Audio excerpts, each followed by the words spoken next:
Perbezaan orang mukmin dengan orang munafik, ya. Mukmin tu apa?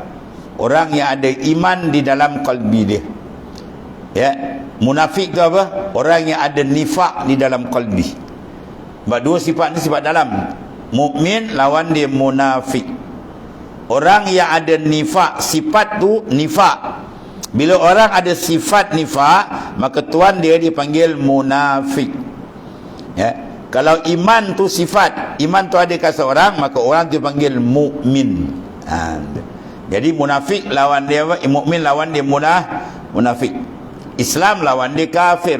Islam tu sifat. Bila orang bersifat Islam tu ada kat diri dia, maka dia panggil dia muslim, orang Islam. Kalau tak ada Islam tu, dia kufur. Kufur tu sifat. Orang bersifat dengan kufur dipanggil kafir. Tu kalau orang tanya, kafir kufur ni benda, kadang orang panggil kafir, benda dua lain bunyi. Tu sifat dengan isim.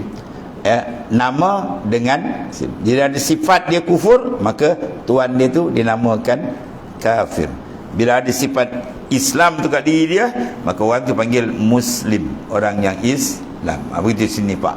Maka dua perbezaan, orang yang ada sifat iman dengan orang yang ada nifak. Tengok Rasulullah buat perbezaan ni. Orang mukmin apa? Yara zambah.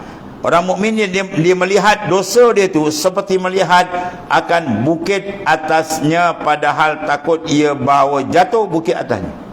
Ya, dia duduk bawah ni bukit, ataupun dia masuk gua, tengok gua ni macam nak runtuh, punya takut rasakan. Macam itulah.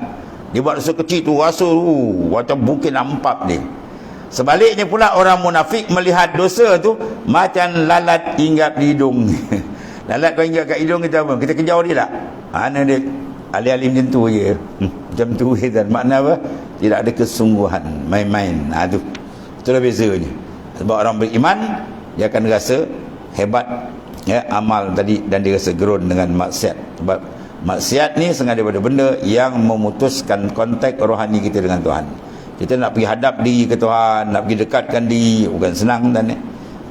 Bila kita padamkan dengan maksiat, sayang, benda dah cantik, benda menjadi musnah.